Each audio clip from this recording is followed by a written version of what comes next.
Bom, veio aqui uma pergunta, eu vou aproveitar para responder essa pergunta e também já fazer uma observação com relação a uma coisa colocada aqui pelo procurador Dr. Paulo Douglas, no que se refere à negociação coletiva.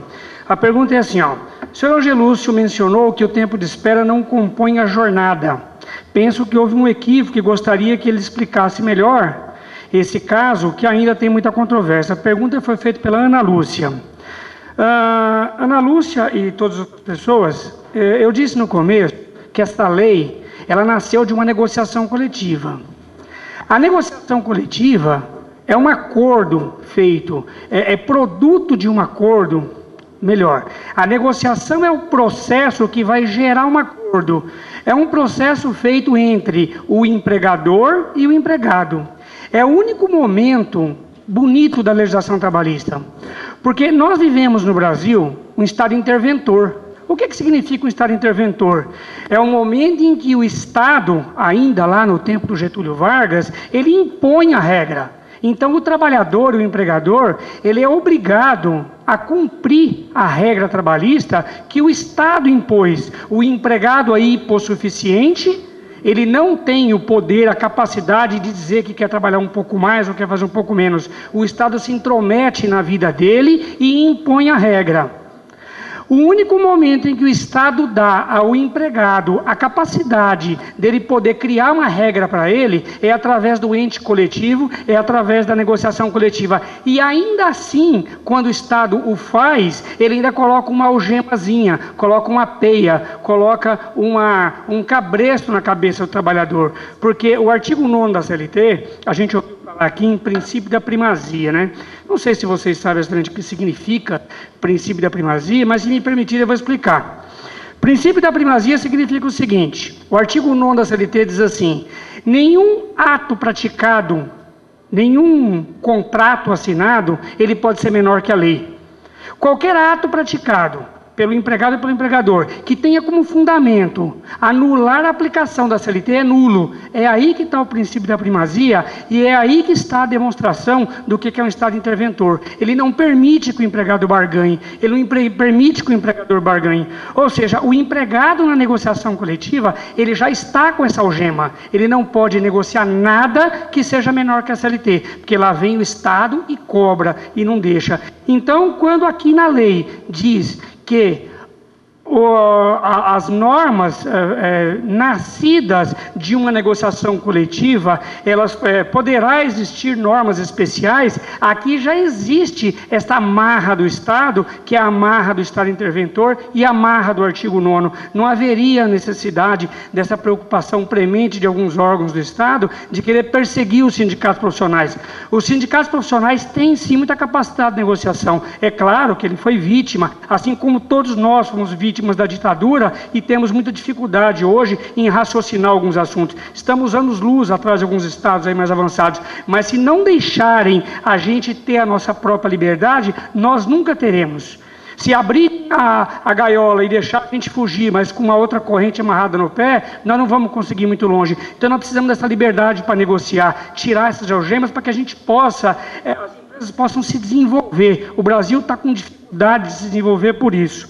A questão do tempo de espera, que era a pergunta, falava assim: não é um equívoco? Não há um equívoco. Esta lei que nasceu da negociação coletiva, ela vem escrito expressamente no artigo dela que o tempo de espera não é jornada de trabalho, ele não está incluído na jornada de trabalho, desde que preencher os requisitos do tempo de espera. Ele não é jornada de trabalho. Agora, por que o sindicato profissional permitiu que fosse criado o tempo de espera? E eu defendo o sindicato profissional, eu defendo o trabalhador, e eu não vou defender contra isso aqui. Por que o sindicato profissional permitiu que isso acontecesse? Há pouco tempo me fizeram questionamento a respeito disso. O motorista, ele não tinha controle de jornada de trabalho. O motorista estava no artigo 62. Ele trabalhava 24 horas sem receber hora extra. O motorista recebeu, na negociação, um prêmio. Qual foi o prêmio que o motorista recebeu? O direito de ter a sua jornada controlada, e agora eu ganho as ações na Justiça do Trabalho, porque agora eu ganho hora extra. Só que o transportador tinha um problema. E eu tinha que fazer uma barganha com ele, eu tinha que dar alguma coisa em troca. O que foi que nós demos em troca? Que ele pudesse, naquele momento em que o empregado tivesse um tempo de espera, aquilo não fosse considerada jornada de trabalho. Então houve aí uma troca. E porque houve essa troca, eu acredito, eu não vou defender isso, que pelo menos os sindicatos profissionais não defenderão contra o acordo que foi feito. Assim como quando a gente faz convenção aqui com o sindicato patronal, tem cláusulas na convenção que não me agradam. Mas eu nunca levei uma convenção para questionar a Convenção da Justiça, porque eu participei da convenção. Seria uma incongruência da minha parte participar, ainda que eu não tenha concordado, porque no princípio do conglobamento, porque a norma coletiva é um todo, tudo bem, eu perdi num pontinho, mas eu ganhei em outro. Então eu tenho que respeitar isso também. Se eu não respeitar, nunca mais o empregador vai sentar comigo para negociar, porque ele tem medo de mim. Então eu não posso fazer com que ele tenha medo. Eu tenho que entrar numa negociação com boa fé, que é o melhor princípio da negociação coletiva. Então, com relação a essa pergunta do tempo de espera, eu acredito que ficou respondida aí. Foi objeto de uma negociação, está escrito na lei que o tempo de espera não é jornada. Tem pessoas, sim, sustentando o que é jornada. Vamos esperar a jurisprudência. A outra pergunta seria se o motorista poderia levar o embarcador na justiça. Eu faço isso há 10 anos. Eu levo o embarcador na justiça. As reclamações trabalhistas que eu assino lá no sindicato, a gente leva o embarcador. Já faço isso há muito tempo. Sustentação, Código Civil. O Código Civil tem um dispositivo que trata da solidariedade. Na minha opinião, a Lei 11.442, ela já é uma fundamentação para que você responsabilize o embarcador. Eu consigo sucesso em todas? Não. Algumas eu consigo sim. Com a lei agora melhorou um pouco, pelo menos em relação ao embarcador. Eu acredito que o embarcador tem responsabilidade sim.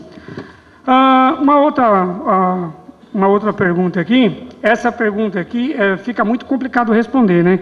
Porque traz uma situação de fato nova, porque a vida ela é muito dinâmica. A gente, quando participa de um processo legislativo, você não consegue regulamentar todos os comportamentos. Você tenta regulamentar alguns, mas é impossível regulamentar todos os comportamentos humanos, porque o cérebro, cada um tem um, e cada um vê uma coisa de um jeito. Vermelho para um é bonito, para outra é feio. Eu, por exemplo, gosto muito do verde, né?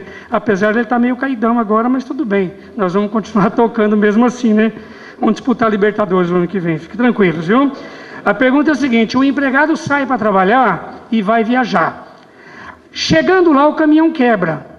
Ele volta de avião ou volta de carona. Esse tempo que ele voltou é jornada de trabalho? Olha, quem fez a pergunta foi o Reginaldo. Reginaldo, não está escrito na lei isso. Realmente nós vamos ter que lutar para desenvolver, para descobrir se isso é jornada ou não. A minha opinião vai ser no sentido de que é jornada. Sabe por quê?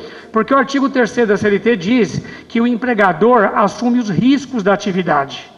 Como o empregador assume os riscos da atividade, o caminhão quebrou, ele que corra os riscos daquilo que ele fez. Então eu vou sustentar que por conta do empregador ser obrigado a assumir os riscos da atividade, isso vai ser jornada. Mas eu confesso a vocês que isso não está escrito na lei, e isso vai depender do poder de argumentação dos advogados.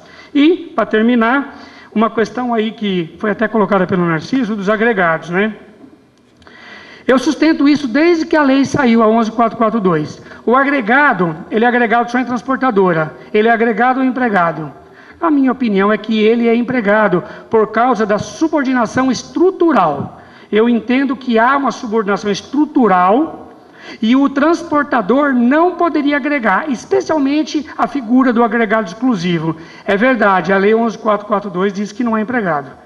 A minha opinião é que ela é inconstitucional. A minha opinião é que ela foi mal feita, mal escrita.